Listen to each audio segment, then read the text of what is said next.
গেল ৪ থেকে ৫ দিন আগে আপনার ভারতের বিজেপির একজন নেত্রী তিনি বলছিলেন, দেখেন ২০ তারিখের পর কি হয়, ডক্টর ইউনূস কোন পথে পালায়, কোথায় থেকে কি ছুটে যায়, পরিস্থিতি কি হয়। তো ওই বক্তব্যটাকে অনেকে আমরা হালকা নিয়েছিলাম। তবে আজকে ভারতে এই মুহূর্তে অবস্থানরত শেখ হাসিনা, সাবেক প্রধানমন্ত্রী, পলায়নরত আছেন এই মুহূর্তে।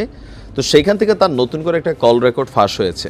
তো সরকারের নতুন নির্দেশনা অনুযায়ী তার এই ধরনের ফোনালাপ বা এই ধরনের বক্তব্য কিন্তু আমরা সরাসরি প্রচার করতে পারছি না। তো সেই ফোনালাপে আগামীকালকে মানে 18ই জানুয়ারি সম্পর্কে একটা বিশেষ নির্দেশনা আসছে। কিন্তু প্রশ্ন হচ্ছে, এই নির্দেশনাকে বাস্তবায়ন করতে আওয়ামী লীগের নেতাকর্মীরা কতটা প্রস্তুত আছেন।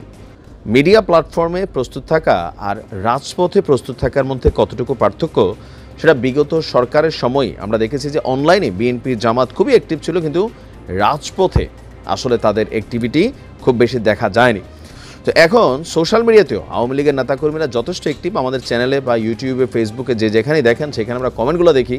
কিন্তু আগামীকালকে আসলে একটা পরীক্ষা হতে যাচ্ছে, আওয়ামী লীগের শক্তিমত্তা আসলে কতটুকু এখন এই মুহূর্তে মাঠ পর্যায়ে আছে। দর্শক, আগামীকালকে সারা বাংলাদেশের বিভিন্ন জেলা উপজেলায় সেমিনার, মানববন্ধন, বিভিন্ন ধরনের সভা এগুলো করার আহ্বান জানিয়েছেন শেখ হাসিনা, এবং কি তার আওয়ামী লীগের নেতাকর্মীদেরকে রাজপথে নামারও আহ্বান জানিয়েছেন।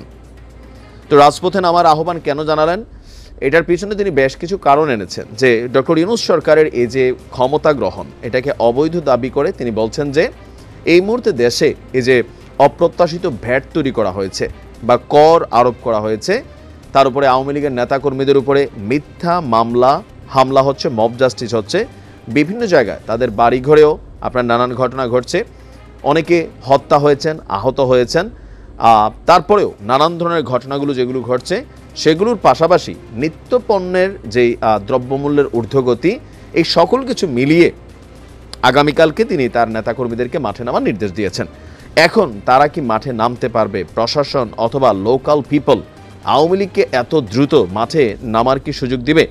যদি সুযোগ না দেয়, সেইটারও তিনি বিকল্প দিয়ে রাখছেন যে যদি না মানে নেতাকর্মীরা রাজপথে নামতে না পারে, তাহলে হরতাল পালন করতে। এখন দীর্ঘ একটা লম্বা সময় ধরে আমরা যদি দেখি বাংলাদেশে হরতালের যেই কালচার, সেটা কিন্তু উঠে গেছে। আর এটাকে উঠানোর পিছনে সবচেয়ে বড় ভূমিকা আওয়ামী লীগের রাখছিল। যে হরতাল নামে ছিল, কিন্তু কাজে আসলে কোথাও কোনো হরতাল আমরা দেখিনি। হরতালের মধ্যে গাড়ি ঘোড়া, ব্যবসা প্রতিষ্ঠান সবই চলছে। একটা সময় বাংলাদেশে হরতাল সার্বজনীনভাবে পালিত হতো, যখন জনগণ সেই হরতালের সাথে নিজেদেরকে সম্পৃক্ত করত। এখন আগামীকালকে যে হরতাল অথবা এই যে রাজপথের বিভিন্ন জায়গায় আওয়ামী লীগের নেতাকর্মীদের নামার জন্য তিনি নির্দেশ দিয়েছেন, সেখানে আসলে কতটুকু আপনার মানে মানুষ কানেক্ট করতে পারবে? বিশেষ করে জনগণের কথা বাদে দিলাম, আওয়ামী লীগের নেতাকর্মীরা কত পার্সেন্ট আগামীকালকে মাঠে থাকবে?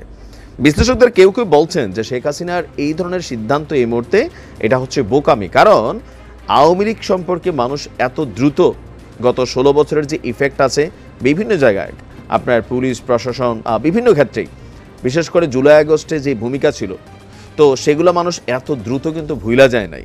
আস্তে আস্তে মানুষ ভোলা শুরু করছে অনেক কিছুই।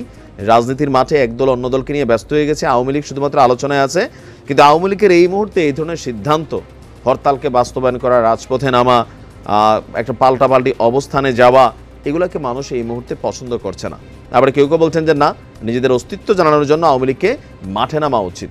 এখন কোনটা উচিত কোনটা অনুচিত, কতটুকু মাঠে নেমে টিকতে পারবে বা শক্তি সাহস আছে? তবে আমার মনে হয় আর কি আগামীকালকে হরতাল পালিত হবে না।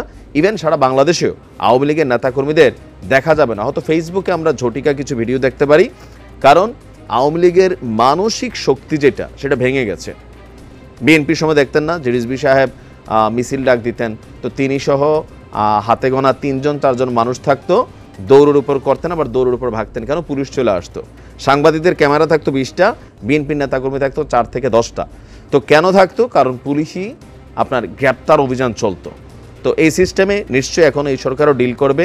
তো সেই বিষয়টাকে মোকাবেলা করে আওয়ামী লীগ কালকে মাঠে নামবে, হরতাল করবে, আন্দোলন করবে। আমার মনে হয় যে এটা আসলে 0% চান্স আছে। ইভেন এই মুহূর্তে এই ধরনের সিদ্ধান্ত আমিও ব্যক্তিগতভাবে মনে করি এটা টু ফাস্ট। আওয়ামী লীগের এই ধরনের সিদ্ধান্ত বা বিভিন্ন সময় বিভিন্ন নেতাকর্মীরা অনলাইনে যে বক্তব্যগুলো দিচ্ছেন, বিশেষ করে যারা পলাতক অবস্থানে আছেন, তাদের এই বক্তব্যগুলোতে আওয়ামী লীগ সম্পর্কে মানুষ যখন একটু ভুলতে গেছে, তারা কিন্তু এই মরা মুর্দাগুলোকে আবার খাড়া করে দিচ্ছেন, আর এটাতে নিজেদের জন্যই ক্ষতির কারণ হচ্ছে। সবুরে মেওয়া ফলে, মেওয়ার জন্য সবুর করতে হবে। দেখা যাক কি হয় কালকে। না, ভালো থাকবে।